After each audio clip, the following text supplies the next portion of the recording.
All right, Facebook, it's Joycelyn Wells with Joy Exposed. Thank you so much. I know I'm running a couple minutes late. It's all right. Some technical issues. I'm trying something new. I told you guys that I was trying to um, showcase my growing men this month for the month of June. So I'm going to get started with that. So it's Joycelyn Wells with Joy Exposed. It's Wednesday, June 3rd. Happy Hump Day. Happy Hump. Uh-oh.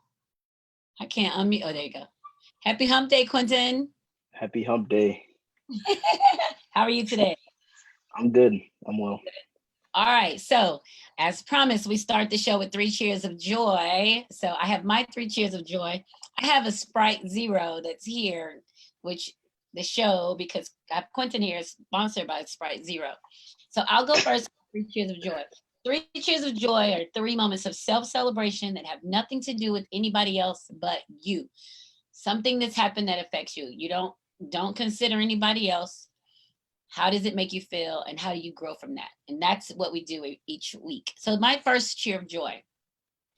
My first cheer of joy is I'm still exercising. So cheers to that. Yum. Cheers. Yes. So last month I was walking every day.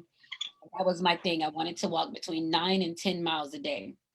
So I had collectively 596,000 steps last month, which was about 19,000 steps a day. And I had about 244 miles. So I walked about 244 miles last month. So that was my goal. This month I'm doing still walking, but about 12,000 steps a day. And I've incorporated my yoga. So cheers to still exercising, because you guys know I need that for my brain. My second cheer of joy is that I'm happy that I came out of my COVID stupor before we got into all of this civil unrest. Like I couldn't even imagine being in that depression that I was in April. And I'm very happy that I was able to come out of it before this happened. So cheers to knowing yourself well enough to get out of the depression. Cheers to that. And my third cheer of joy is this summer break. I don't have anything to do, but it's summer break. So cheers to summer break. Cheers. All right. And so I told Quintin before he came on that I wanted him, if he wouldn't mind, to share his 3 cheers of joy, 3 moments of self-celebration. What you got, Quintin? Okay. So my first cheer of joy is that I was able to drive to my friend's house who lives in Riverview, which is about a 40-minute drive for me. And I'm new to driving, so this is my longest drive, and it put me in a spot of responsibility.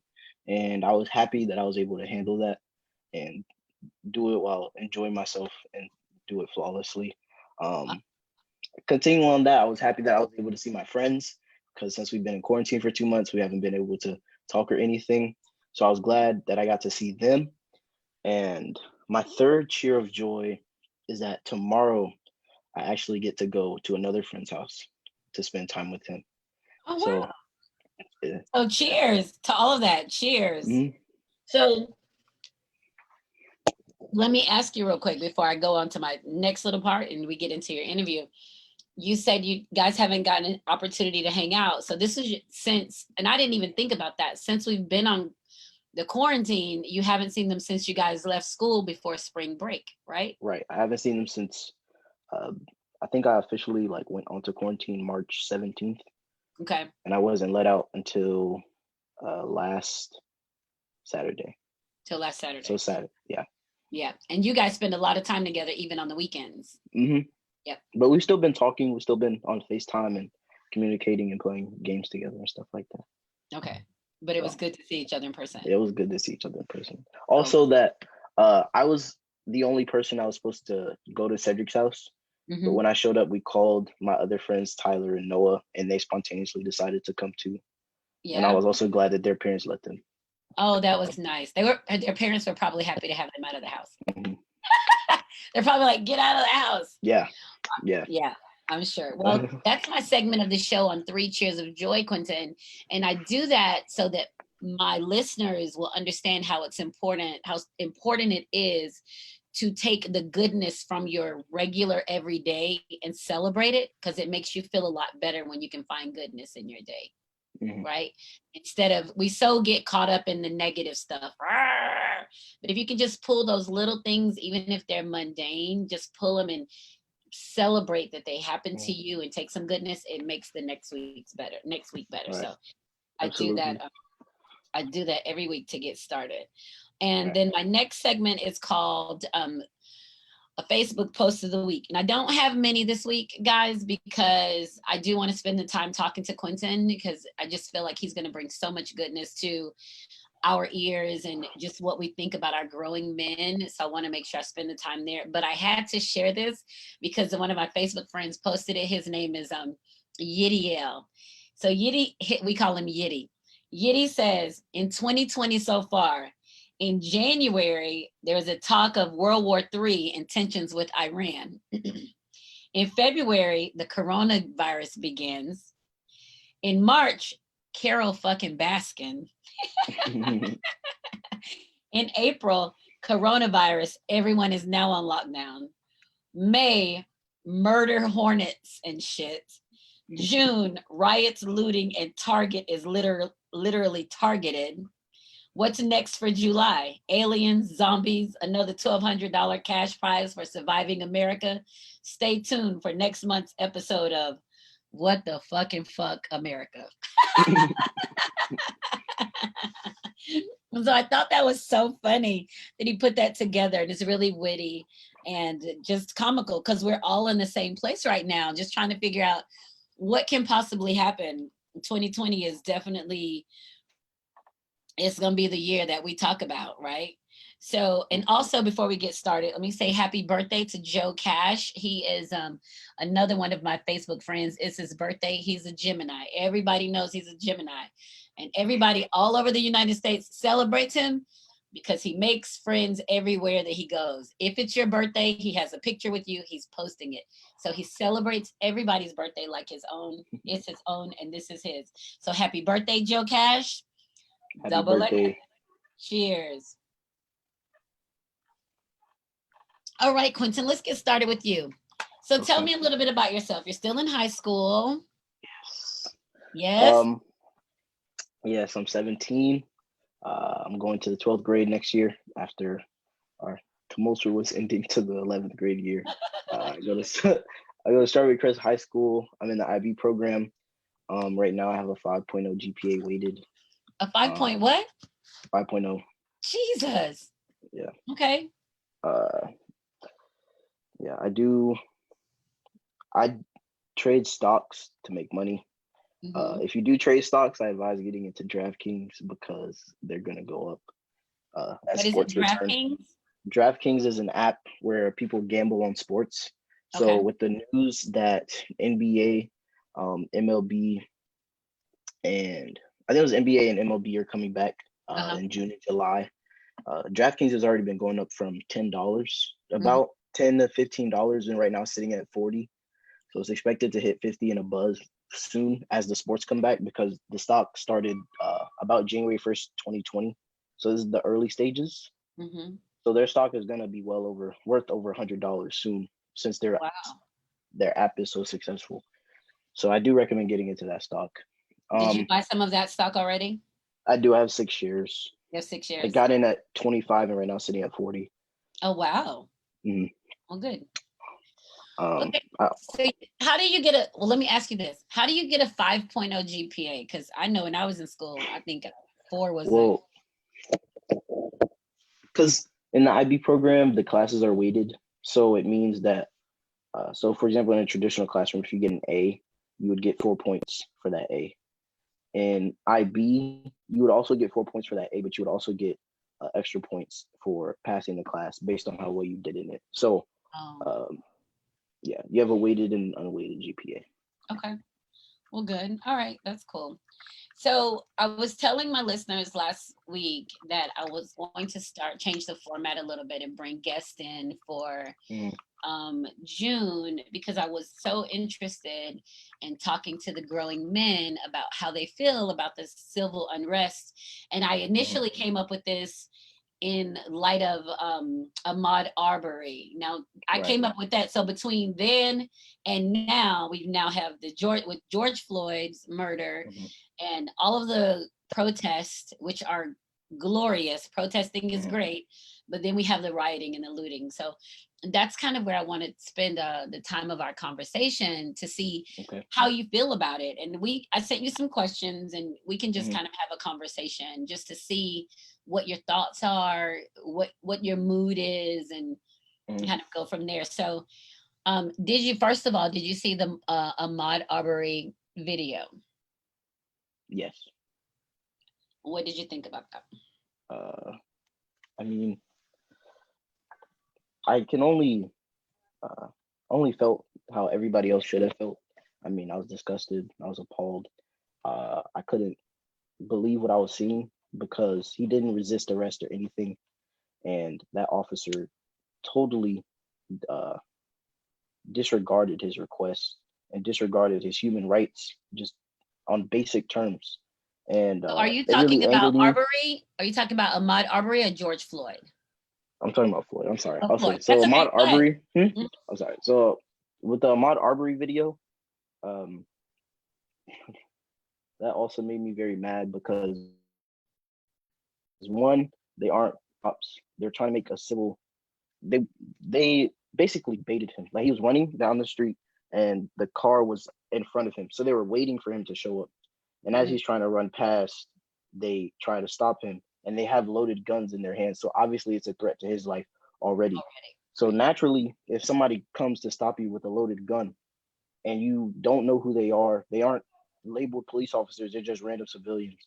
You're gonna be in a place of stress. You're gonna be in a place where you're trying to like get out of the situation as fast as possible. And they shot him cold blood.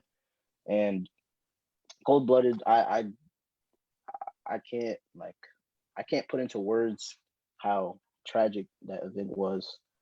Um, those two men do need to serve their time to the full extent.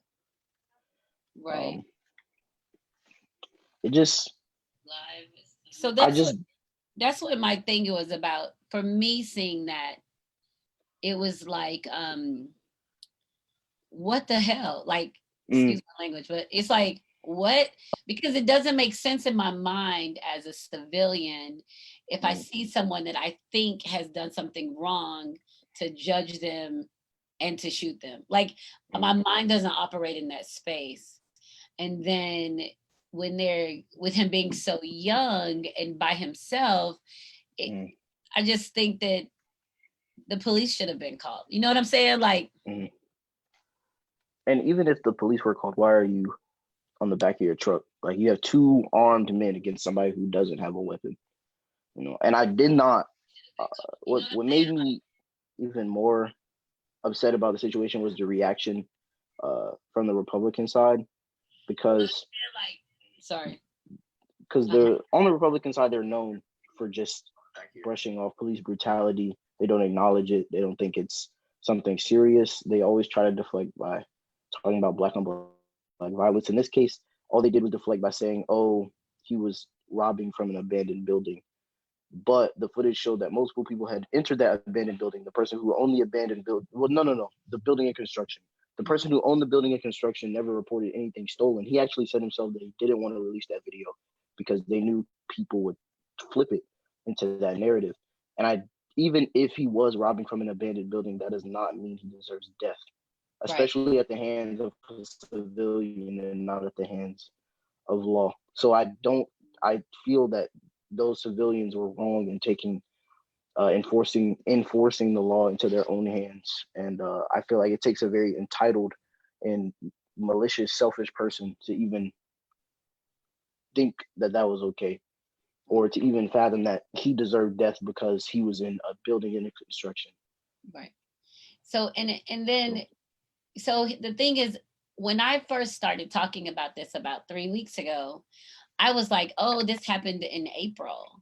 But then when I started looking as I was talking, he was murdered in February. And it took from Mm, February to May, end of February to right. May, for arrests to even be made. And they Like, didn't make the arrest because of what happened. They made the arrest because people saw the video. I mean, because the people DA's thought, office, the police, head of police came out and said that the DA's office specifically told them not to arrest him. And so do And you think that that's something that's common because it's the South? I mean, there's a history in the South that people are I slower think or not. I just think the entire system of police right now in this country has many flaws that need to be fixed immediately, because that's a very important aspect of our community. I mean, like, as the provisions of police, like the way most cops get off is that the law was the force reasonable, and in a job where you are determining whether somebody wakes up alive tomorrow, or wakes up or dies and is put in a casket a couple weeks later, it should not be was the force reasonable. It should be, was it necessary? Because if the you can't fixate on whether it was reasonable, because that's based on a subjective opinion. Yeah. And when it's necessary, it's objective. I don't feel that people's opinion should come in people's opinion should cloud the or take away from the ruling that should be carried out based on what they did. Right. Okay. So that was when I saw that, I was just really angry because I was like, this is a child. I mean, he's 25, 26. Like, this is a child. Like, he's like post-adolescent. So I immediately start thinking, of course, of my own child. Like, what do I do for my young Black growing man to put him in a better position? And so that's going to lead me, before we get into George Floyd, that'll lead me into a couple of the questions that I have for you. And we talked about, well, I'd sent them to you earlier, so let me go to them. Probably remember them.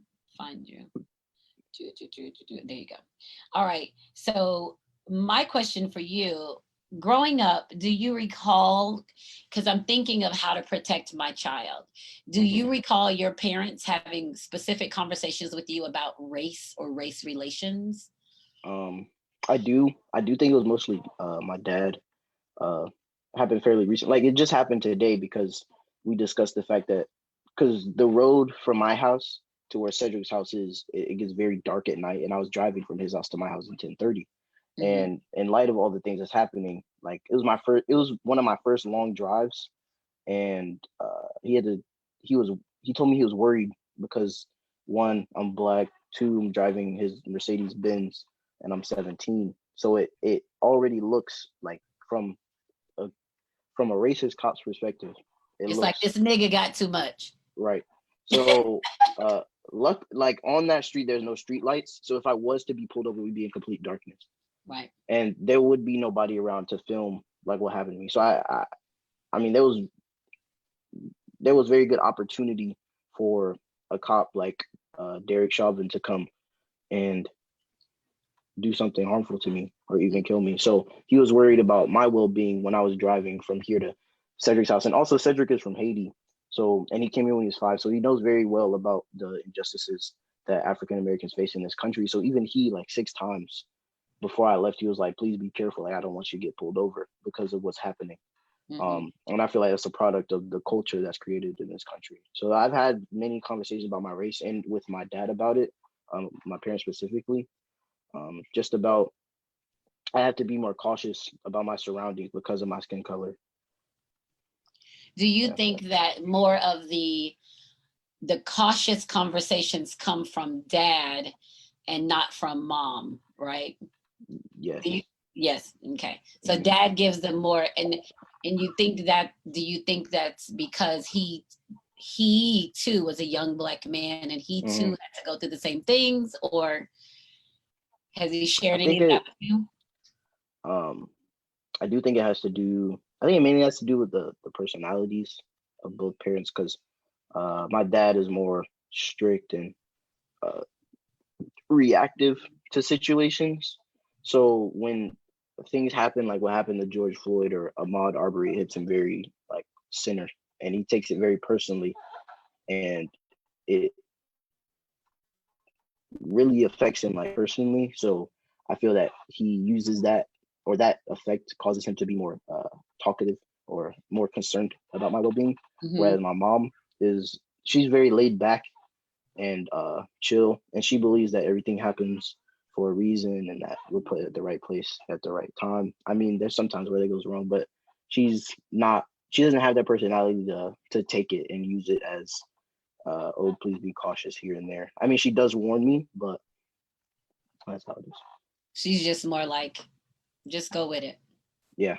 Yeah. Yes. So having the conversation about being safe driving from Cedric's, and it's your first time driving from Cedric's. Mhm. Did you have any apprehension, like I'll just leave the car and get an Uber, or did you have any of those thoughts, or were you just like? I was just more worried about not crashing. I mean, I didn't have any moments where I was close to crashing, but there was definitely times where, because on that back road, the speed limit is about 55, and everybody on that back road is speeding because around where I live, like all the roads, like there's not a lot of police on those roads, especially certain roads, and that one is one of them. So everybody was going like 70, 80 miles per hour. Like I was driving 55 miles per hour going the speed limit, and a truck with a trailer came and passed me. Oh wow! So me going the speed limit was going too slow. Yeah. Right. So there was like times where like I would be going with the flow of traffic because that's what I've been taught, and I'd look down and be at 70 and be like, oh, I need to slow down because I could get pulled over. Mm-hmm. And like even getting pulled over, I feel like for anybody is a scary situation as it is. But yeah, that was the only thing that really crossed my mind while doing that drive. Okay, so finally. I'll wrap up with Arbery. So finally with Arbery, the father, the son, and the videographer have all been arrested. Mm-hmm. I'm not sure what the charges were, but they've all been arrested after one of the judges wrote a letter explaining why they weren't arrested, talking about, and this is the thing that pisses me off, the lack of education of people. They wrote, and they were quoting law to support why they weren't arrested, almost writing the narrative on why it was okay to kill this man. And that I was really pissed off about it, because it's like, if you can't read and I can read, you're trusting me to tell you what's in the book. You know what I'm saying? So it's like, how do you get to a place of understanding your own comprehension of the law? Like, and maybe that's where the lawyers come in. Maybe that's where the whatever comes in. But that really kind of had me in a tough place, because I couldn't understand why it took them so long to arrest for this child's murder. And then I feel like it's not something that you should do as a police officer, to cite someone's intelligence as a reason why they shouldn't be arrested for committing a crime. I mean, as American citizens, we all agree to popular sovereignty, which is we give up some of our rights, or we give up some of our freedoms in exchange for rights. And no matter how high your IQ is, I feel like it's a failure of the community if you feel like murdering somebody is okay just because their intelligence is lower than the next man. Okay. The smarter you get should not determine how many crimes you should be able to commit and how many you should be able to. Right. So especially one to this degree. Not that the smarter you are, the more crimes you get to commit. It's almost like the lack of intelligence put you more at risk of those smarter than you. Now, the manipulators, I mean, and it doesn't have to be murder. It could be manipulation. If somebody thinks they're smarter than you, they run game, even those types of things. But I'm just saying, like, what has to happen to protect everybody? Like and that's what we have the police for, and each other. But what has to happen for everybody to be protected? And I guess that leads us to George Floyd, right? Because that was unexpected.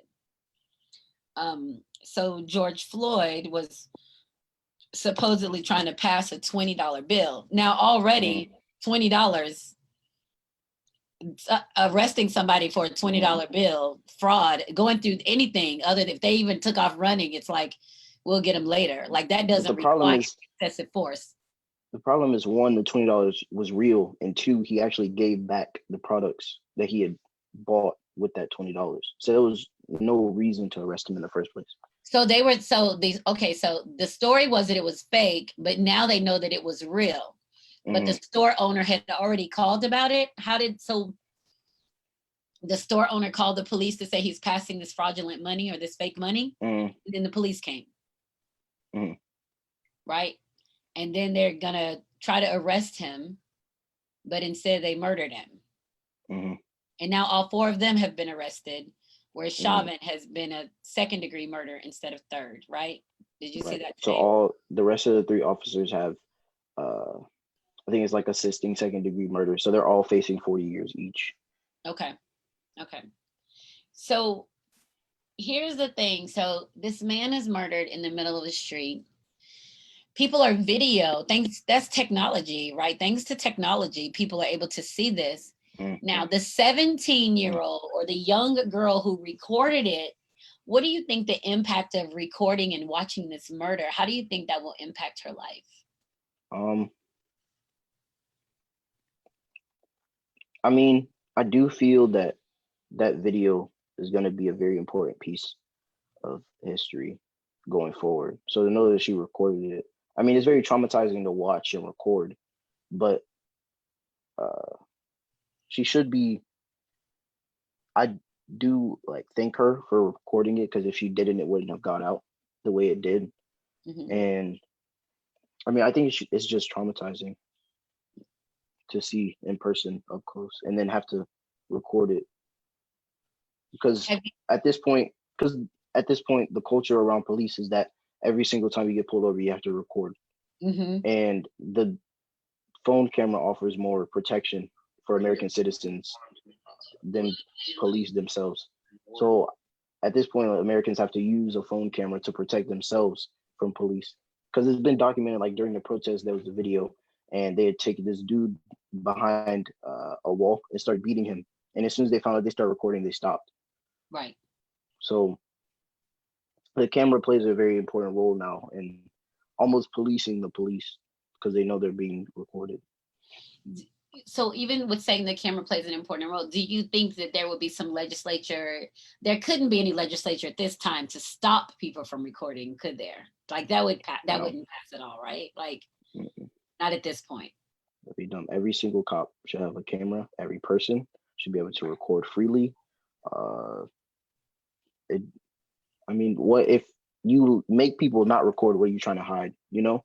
Right. If you're trying to pass a bill that stops people from recording the actions of police, you're obviously admitting that the actions of the police are detestable and that they shouldn't be on camera, because they prove something that African Americans have been trying to protest for decades.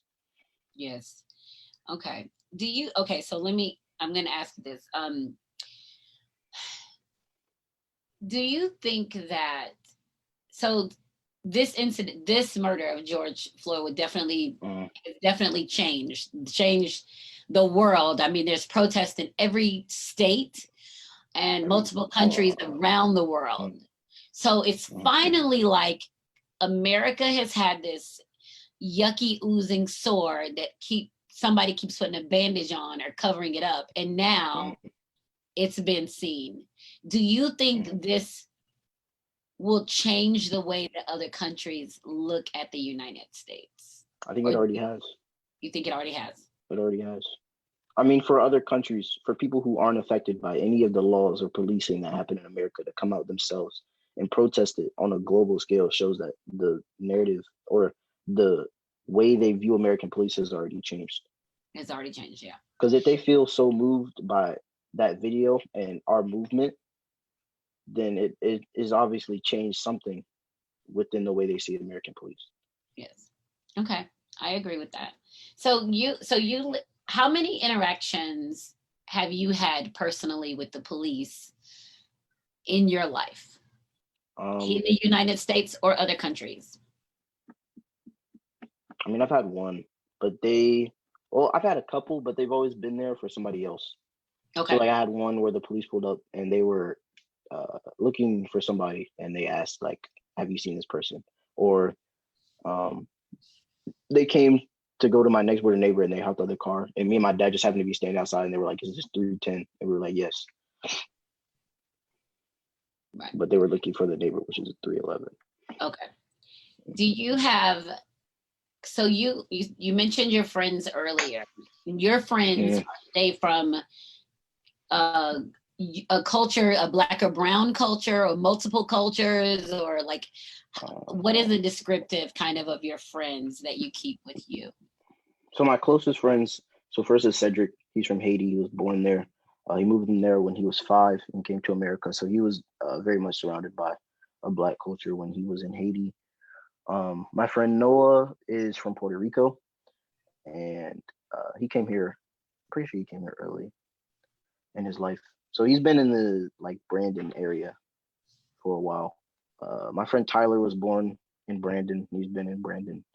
And then my friend Ethan, uh, he's British and Indian. So he was born in Los Angeles, and now he's lived here most of his life, though, or all of his life. He's lived in America all of his life, but he's lived here. Yeah.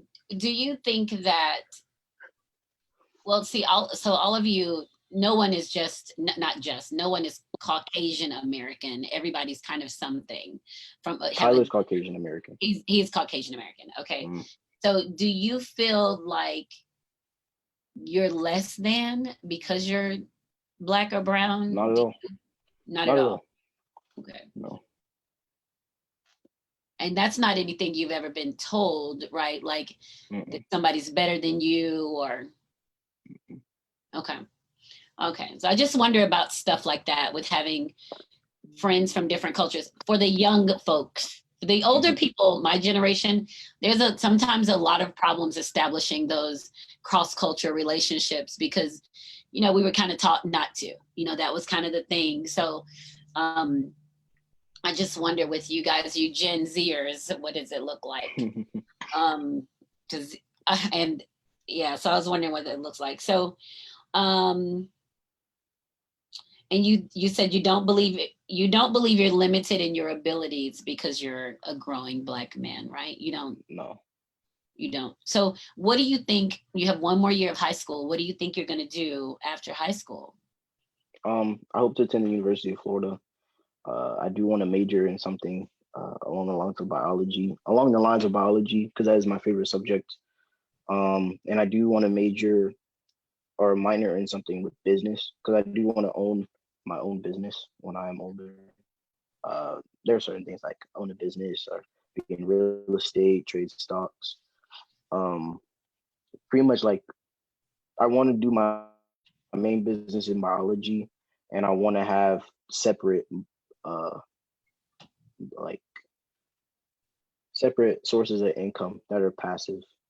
So some streams of income. I also do, yeah, I also do like, cause I've always, when I was younger, about 11, uh, I became like almost obsessed with like the concept of money, not because it buys you material things, but because money allows you access. And even if that access does come in things like material things, but access is in, if I want to go somewhere, I can go if I do have the money.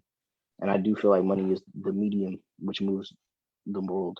Like, because if I have a lot of it, you can help like area, you can help your community, you can help your country, you can donate to things. I do hope when I'm older to be a philanthropist in a sense, donate a good portion of my money, because I do feel like giving back to your community is one of the best things you can do to help the future generations, and the generations now. So when I'm older, I do want to set myself up to make a lot of money. Right.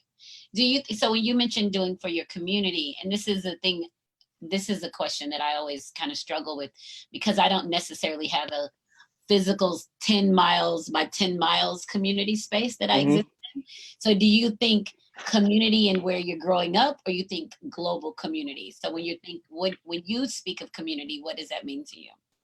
I mean, I do think that everybody is part of multiple communities. I mean, you have your neighborhood block, or you have your city, or you have your country, which I do think we should consider ourselves a community, because there'd be more unity in the country itself. Or do you have like communities that associate with certain demographics? Like, for example, if you're gay, you have your community, which is also gay, or if you're lesbian or bi or stuff like that. Mm-hmm. Or if you're black, you have your black community. That's your people, or that's my people. Um, So I do think you donate to causes that, because it's a proximity effect, as you donate to causes that would affect people like you. So that's what I mean when I say donate to communities. Okay. So do you, so you said you mentioned that you wanted to make money because it allowed you to go places and to do Mhm, things, right? Not just to buy you stuff. So you're mhm. not big on buying stuff. You're big on doing stuff. I mean, I do enjoy my material things. I mean, yeah, I do enjoy my material things, but I also enjoy like traveling, or like, say, if I want to go somewhere, the amenities to get there, like if I want to fly to Italy, like we did, but I want to get a first class seat, I can do that if I have the money Like we for it. did it. So I want to have the best option in my experiences that I have. Right. Mm. Do you find that in speaking with your peers that their thought processes are similar to yours? I mean, even in just saying what you're saying. So, I mean, there are some that are like, some new Jordans are coming out and I'm gonna break the bank because I want these new Mm. Jordans. But you're like, well, I'd rather have a business class, first class Mm. seat, so I won't spend the money there. I'll keep it. Like, do you Um, find that? when we first met, I don't think so, but because we've been friends for like 3 years now, so we do have our certain influences on each other, and one of those influences I have on them, I think, is in the area of like how they think of money. Like Cedric and Noah got their first jobs recently, and they hired me as their financial advisor to tell Oh them my like gosh. what they should do with their money when they get it. So I do think um, I've made them think more about investments, especially at like this age, because a lot of kids don't think about investments when you're 17, because you're just like, Right. I'm 17, I'm still figuring everything out. So I do think I made them think more about like how to use your money to make more money. Okay. Well, that's really smart. And you, if how did you what did you do to start trying to make some money? Like how did you start that? Um, Remember? I do remember when I was younger, I've been like studying stocks for a while, like ever since probably since I was 11. Um, I did have a binary options account a couple years back. That didn't work out because I wasn't knowledgeable enough, and binary options is a very finicky market. It's almost like gambling. So I don't do that anymore, but I do buy like actual shares of stocks now. I've always been like inquisitive, so I read a book called The Richest Man in Babylon, and that was just to teach you like how to manage your money so that you can put yourself in a position to make more. So that taught me about saving and uh, where to invest your money or stuff like that. Um, Basically, just using the internet and my resources, or looking up like how to make money as a 15-year-old, stuff like that. So I learned like on certain websites, like do data entry, which is you tell companies that you'll put data in like an Excel spreadsheet for them. They'll pay you like $15 an hour. Right. Or there's so many ways to make money now.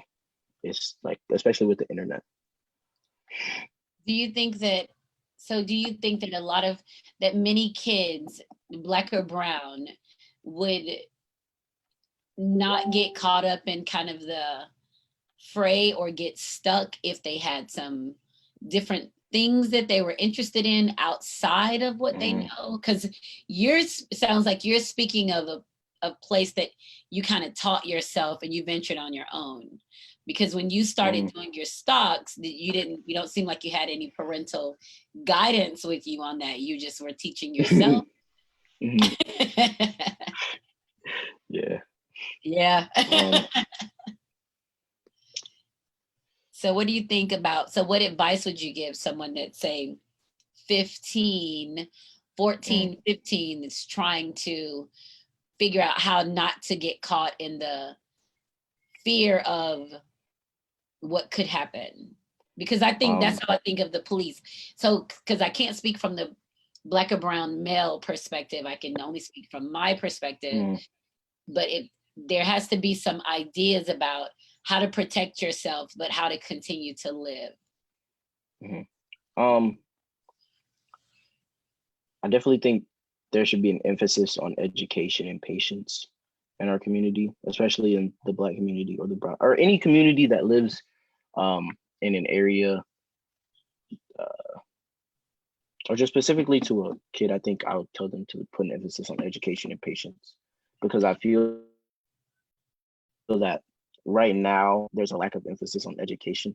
I mean, I do think it's coming back, but it's just that the culture that we've made like glorifies being or in a gang or shooting people, which I don't really think has a really big effect, but I do think people are a product of their environment. So for me, I value education probably because I grew up in a family that has valued education for decades. I mean, my dad's a lawyer, his dad's a lawyer. Like I have family members that are doctors, have like a PhD in economics and stuff like that. So my family has surrounded me with people that value education. And I feel like growing up in that environment, it made me value education. I did have to learn patience myself though, but that was from trying to do things too fast and losing what I had. So if you have education, emphasis on education, because being educated is one of the best things you can be, because it'll take you places. I mean, you can have intelligent conversations, and once you can have intelligent conversations, you can have those conversations with people. Like you can get in positions that you weren't able to get in if you're not educated. With patience, you need patience because if you don't, you're gonna want to try the thing that's gonna make money the fastest, and that usually leads to either losses or it leads to being in something that's not legal, and that gets you in places where you don't want to, in situations where you don't want to be. So I do think being patient about using your money to invest it to make more money, and using your education to put yourself in a job that supplies that money that you use to invest is a great structure to build upon as a 15-year-old. There's a lot of people that will say college isn't for everyone. And this Mhm. that comes from a lot of families. College isn't for Mhm. everyone, or he just need to get a job, or she what would you, if someone told you, well, college isn't for everyone, what do you think you would say in response to that? I'm not gonna say college is for everyone, but I don't think college is for everyone at all. I mean, I do think personally it's for me because that's the type of field I want to work in. Like, say if you want to go to a technical school, or so like in our neighborhood we have, or in our community we have Tampa Bay Technical High School, where you learn like a trade, or you learn how to be a mechanic, construction work and stuff like that. College isn't for everyone, but I do think that you should be on a path that can put you in a stable job. And even if it's in a stable job, because once you're in that stable job, I don't think that should be the end point. The problem I have is that people think that you go to college, you get a job, and you're set. I don't No. think that should be the end point at all for the structure. I think the structure should be you go to college, you get a job. And once you get that job, you can now use your money personally to make investments to make more money, because there's two ways you could use there's two ways you can make money is by using your time or using your own money. So if you invest your time, like you work a 9 to 5, 40 hours a week, um, there's a finite amount of money you can make. But if you learn how to use your money, if you learn how to use your money, the more money you make, the more money you have, the more money you can make. So there's not a limit on how much money you can make that week. Like you could be making $200 that week, and then a year you could be making $4,000 a week based on your investments, not even on your own personal job. So I do think the structure should be learned how to. I do think there should be more emphasis on learning how to use money to make investments. I think the thing that you just said that is just warms my heart is that you said, I think it's for me. And I just believe that so many people don't understand the importance of seeing themselves, not other people, seeing themselves. And you said, I think it's for me, right? And that's a very mature response, because a lot of people don't understand that concept of Mm-hmm. you're only in control of you, right? That's the Mm-hmm. only person that you have any control over. So I really love that you said that. I also love that you said that if you were talking to a 15-year-old, that education and patience would be the things that you tell them, because you understand from your own experience that kind of impetuous spirit to do, Mm-hmm. right? Like, I want it. And then having to deal with the disappointment and the dang, it didn't happen, and the loss and the, that kind of Mm-hmm. thing. So that is a big deal. And that's one of the things that I stress to my children is that you got to calm down. Chill out, calm down. You can't get through it if you can't see it, and chaos doesn't allow you to see it. So we have about 7 minutes left. So I want to talk about this really quick. So this is back to the protests. We have these protests going on with the hashtag Black Lives Matter. So we have all of these protests happening, bringing attention to the importance and significance of Black lives mattering, being of importance. So we have that. My concern with the Black Lives Matter, not anything negative. My concern is once the spotlight is on the Black Lives Mattering, being of uber importance, what then has to happen to the Black and brown people in the community to them to matter to themselves? Because there's a lot of pain. There's a lot of pain, and there's a lot of poverty. There's a lot of, so what do you think has to happen for the life to matter, as you just said to me? What needs to happen for people to understand their importance? I do think that people need to be more in touch with themselves. So with social media, internet, it's very easy to get lost in that. You wake up, you get on your phone. Before you go to sleep, you're on your phone. Throughout the day, you're on your phone. And I do think there's times where people need to take a moment or like you do your 3 cheers of joy, take some time and appreciate what matters to you. I feel like there are things that you can do to get in touch with yourself, like be alone with your thoughts. Like meditation is really good because like just for 10 minutes, you sit alone with your thoughts. And after that 10 minutes, really you break down.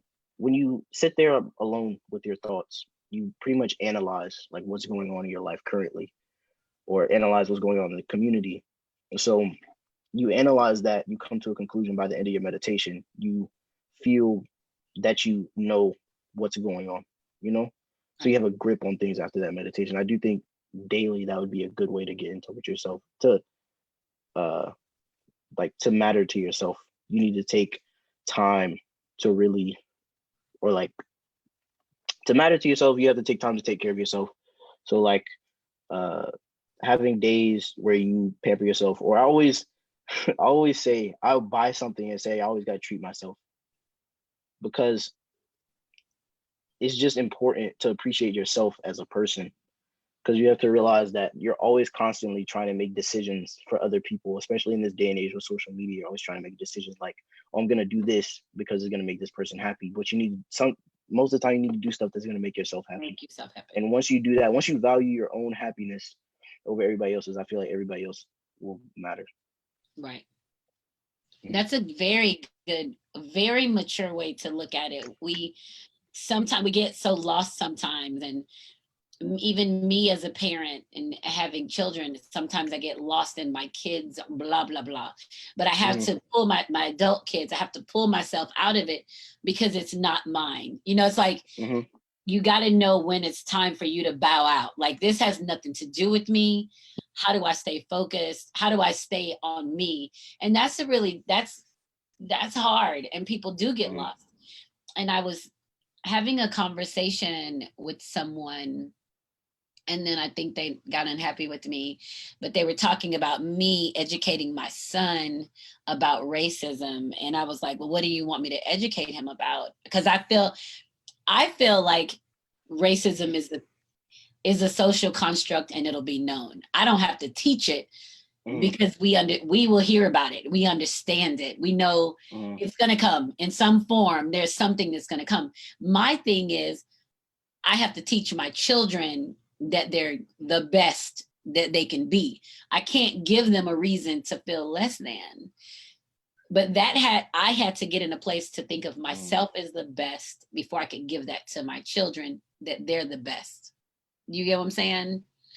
So, but that was me, and plenty of self-care and exercising a lot and trying to be happy and trying to be balanced. And sometimes I'm not. Sometimes I lose my shit. And you know what? I have to apologize for losing my shit. But I'm getting definitely a lot better. But I love that you understand that people have to see value in themselves before anybody else will see value. Like you have to know that you're top notch, or no one else is going to think that you're top notch.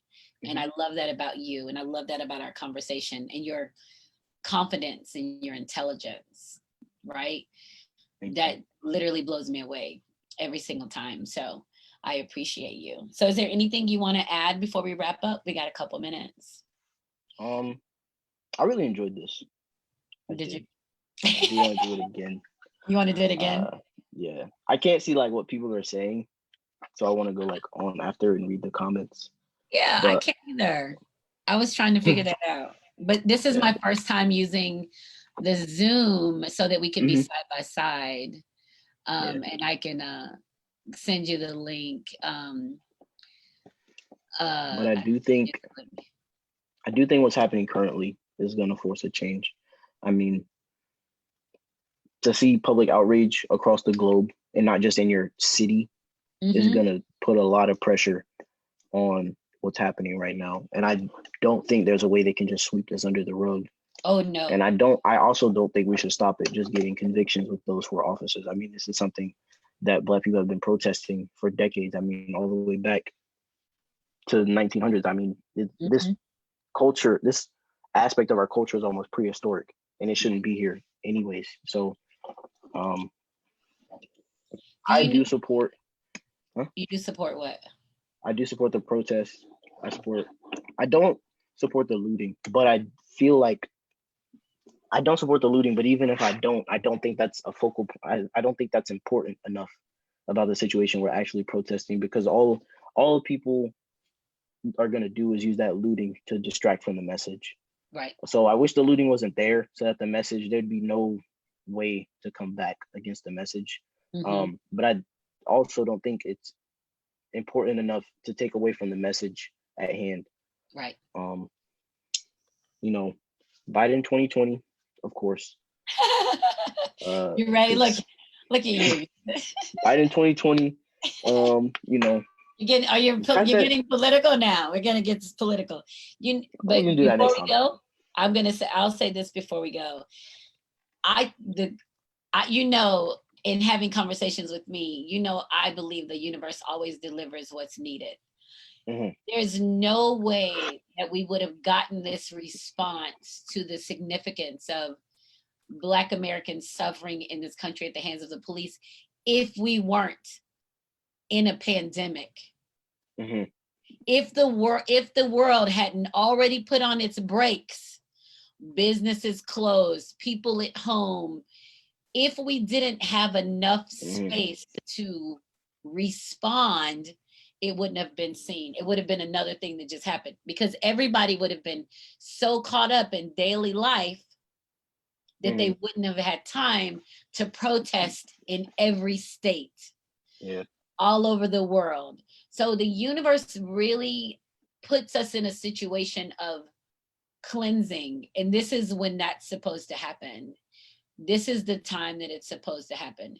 I agree with you. And you helped me with my perspective on that. Thank you.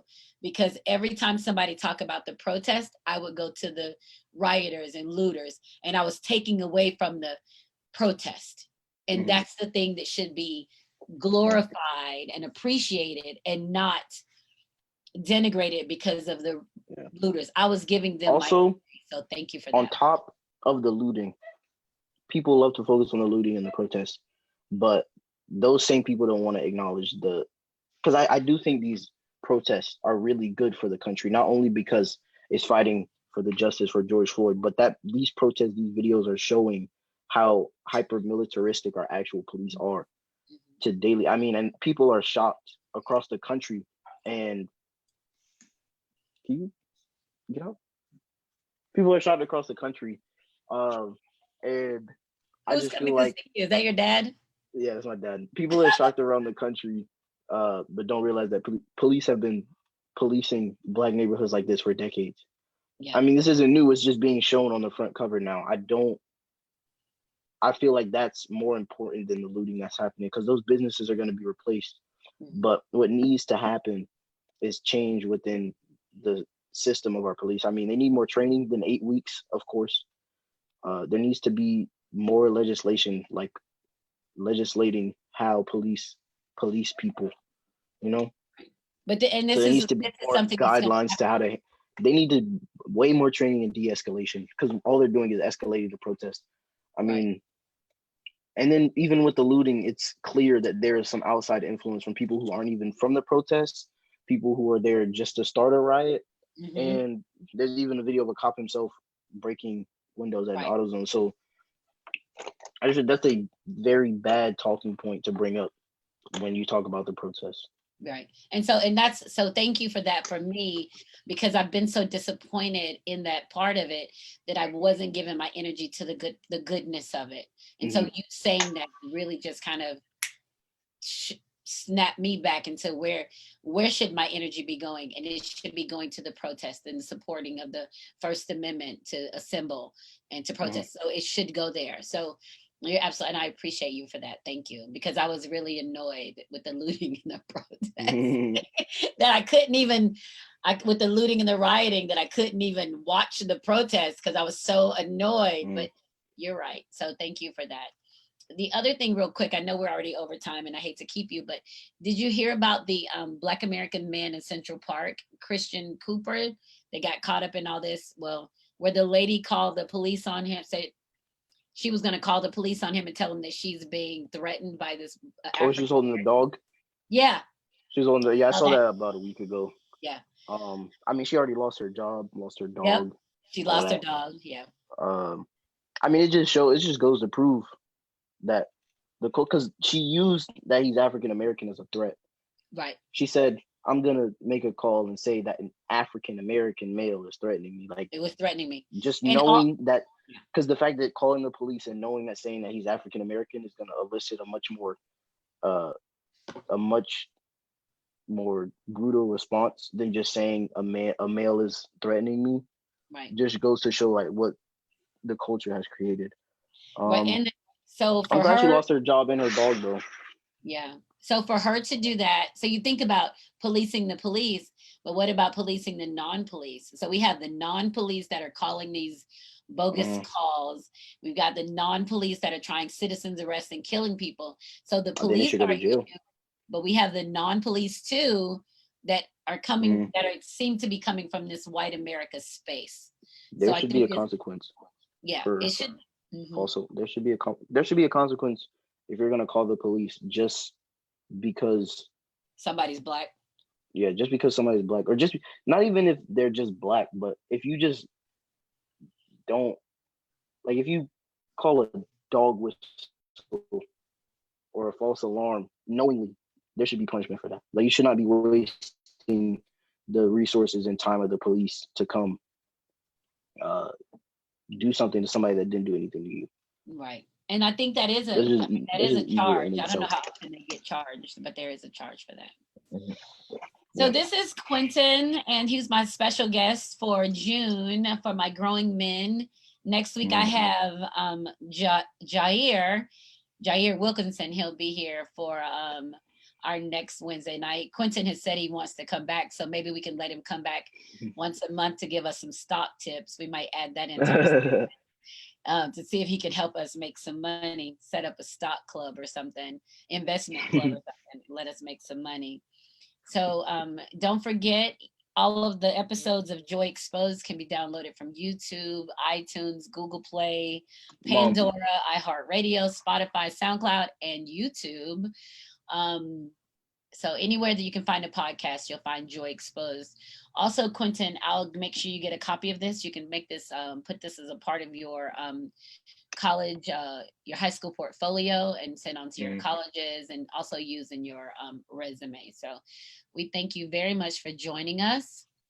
Do you have anything you want to add before we wrap up? Black Lives Matter.